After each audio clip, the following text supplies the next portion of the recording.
En caso de que alguien quiera empezar con todo esto, habías mencionado que es una inversión muy grande. Bueno, una inversión Una inversión. considerable, ¿no? Entonces, como en cuestión de equipo, ¿qué es lo que se necesita una persona para empezar?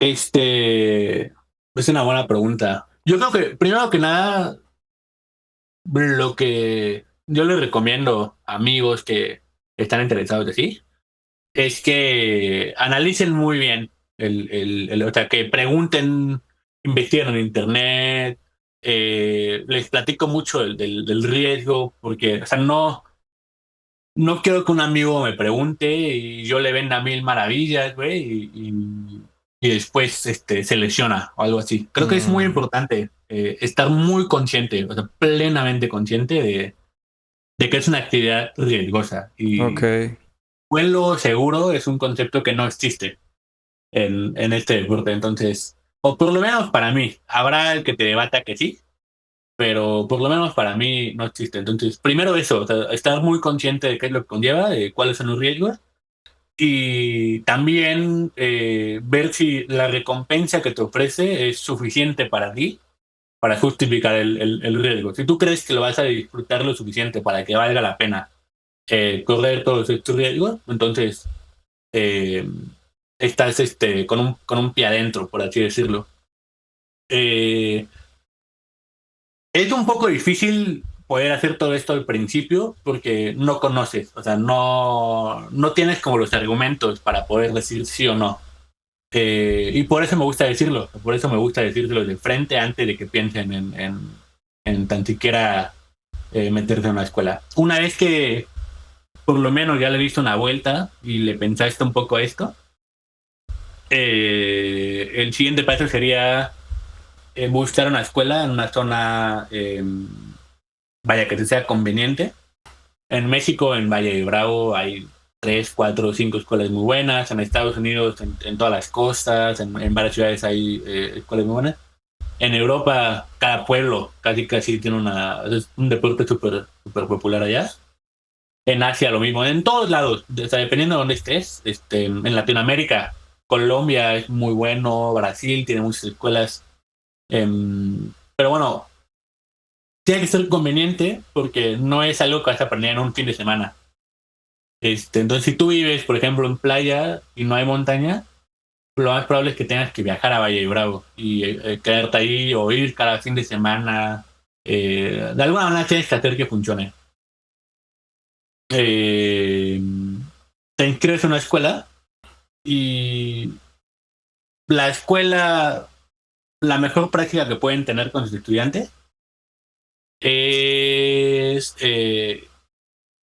que sean como o sea, es tu escuela y tus mentores también por un largo plazo, o sea, por 1 o 2 años. Son los que te guían en qué equipo comprar, te guían o te preparan con la toma de decisiones. Este, y es importante que sea a largo plazo porque todo tipo de cosas no es información que puedes absorber de un golpe. O sea, tienes que volar un poco y te pasa esto o aprendes esto y ahí absorbes un poco de información. Y así, entre más horas le pones, como que más vas aprendiendo.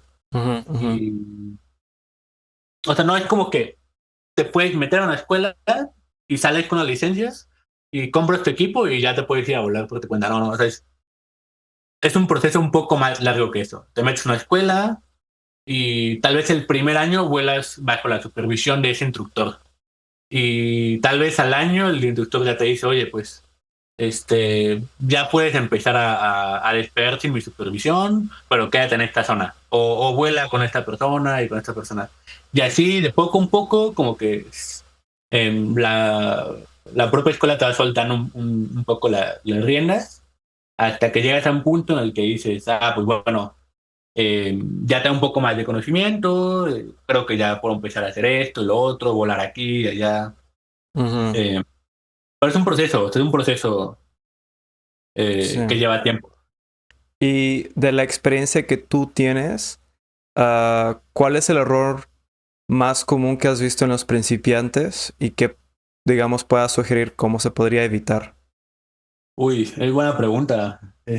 Creo que la mejor respuesta tendría que venir de algún instructor, porque, Ok. bueno, en este aspecto no soy instructor. Bueno, eres Es- humilde, me gusta.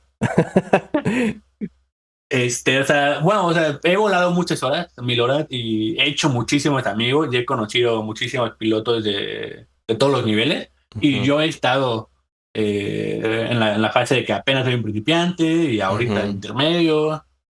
Eh, y cuando era principiante volaba con más avanzados y ahora que soy un poco más avanzado también vuelo con principiantes. Entonces, hay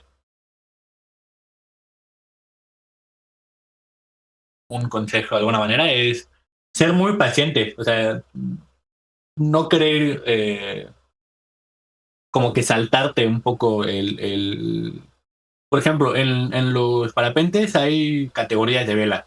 Entonces, estas categorías en teoría son más seguras o menos seguras. Entonces, las de escuela se supone que son las más seguras, es la categoría A. Luego tienen la B, la C, la D y la triple C. Entonces, cuando estás en una A, te quieres pasar a una B. ¿Por qué? Porque la B tiene más velocidad y tiene más glide, tiene más tasa de planeo. Ujú. Entonces, por darte un ejemplo, una de escuela tiene un planeo de 7-1, por así decirlo. Una A. Y luego una de categoría B tiene una de 10-1. Tienes 3 puntos de planeo más. No es tan así. Realmente todos los parapentes deberán tener 10-1. Pero lo que cambia es en clima real. Unos parapentes sí tienen más penetración de viento que otros y por ende eso afecta tu planeo. Pero si subes de categoría, pues tienes más velocidad, tienes más performance. Y cuando quieres hacer vuelos de distancia, sí estás un poco limitado por el equipo. Entonces, pues yo me acuerdo que estaba en mi vela A y volaba con otras personas que estaban en una B o una C. Y estos cabrones no tenían ningún pero para hacer una transición. Y yo, o sea, tenía que hacer las mil maravillas para hacer la misma transición. O sea, cruzar de un punto A a un punto B. Y me quería comprar una B, porque me quería comprar una B, me quería pasar a la B. Y creo que muy afortunadamente tenía un mentor que me decía, no, no estás listo, sigue volando la A un poco más, sigue volando la A un poco más y cuando juntes más horas ya te puedes pasar a la B. El tema de hacer este tipo de cosas impacientemente es que estás como que intercambiando, estás haciendo un trade-off. Una vela de escuela es más segura, pero tiene menos performance. Es una vela que perdona un poco más. Por ejemplo, si se colapsa, se recupera casi sola, güey. No tienes que hacer nada. Eh, o más bien, se recupera más rápido. Una vez, si se colapsa, se recupera un poco más lento y tienes un poco el riesgo de que se te haga un nudo o un cravat y pues tienes que aprender a volar el parapente bajo estas condiciones. Entonces, mientras tienes un nudo, tienes que compensar tu peso, entonces, si estás en una, tienes poquitas horas y no te han pasado suficientes cosas y te saltas a una vez, si, o sea, mientras no pase nada, tú sientes que es lo mismo. Pero en el momento en el que pasa algo, ahí es donde te metes en pedos y ahí hay que ser muy pacientes. Eso es lo que yo diría.